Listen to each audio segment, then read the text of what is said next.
Come in closer. Because the more you think you see, the easier it'll be to fool you.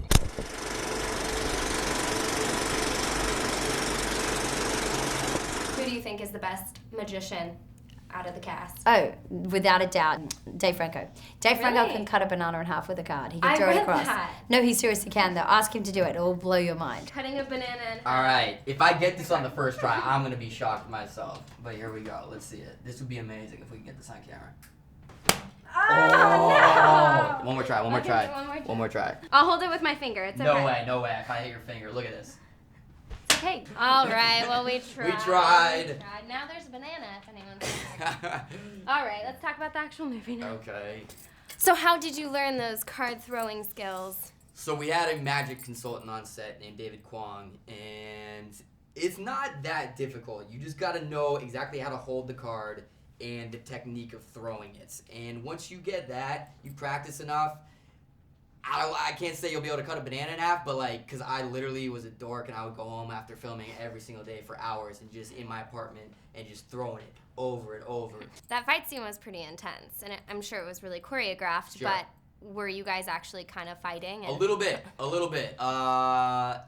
Towards the beginning of that whole sequence, I throw Ruffalo into a refrigerator, and I accidentally threw him a little too hard one time, and he hurt his shoulder. So then for the next part of the sequence, when we're like kind of wrestling, and then I take his handcuffs, we had this big choreographed moment where I like slide down his body, and I twist under his arm, and he wouldn't let me go.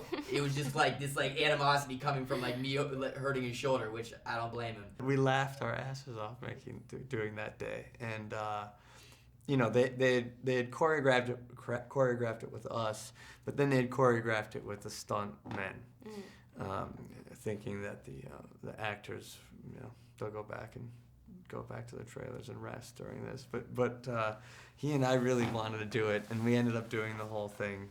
I know you guys filmed on Bourbon Street Yes. during Mardi Gras. What was that like? Crazy. I can was imagine. So crazy, and you can't lock off the streets or any. So it was just anything that goes. And at one point, after a take, a group of people just grabbed me and started dragging me down the street, and it was literally like Oh my buttons gosh. popping It's a little off, and terrifying. It was intense. Did you flash anyone? I thought it was fun. No, but I got flashed, Oh, props. which I thought was fun too. I want to talk about the scene where you're in a tank with piranhas. Yeah. You actually went down there with shackles. How nervous were you?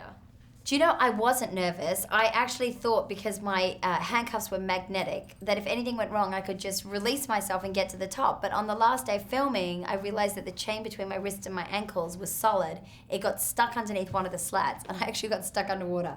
So Oh here I was my screaming gosh. for my life. Everybody thought I was just acting. So it was a bit... You actually were under there. Yeah, I was under there. What was running through your mind? I thought, I really just do not want to die in a swimming costume.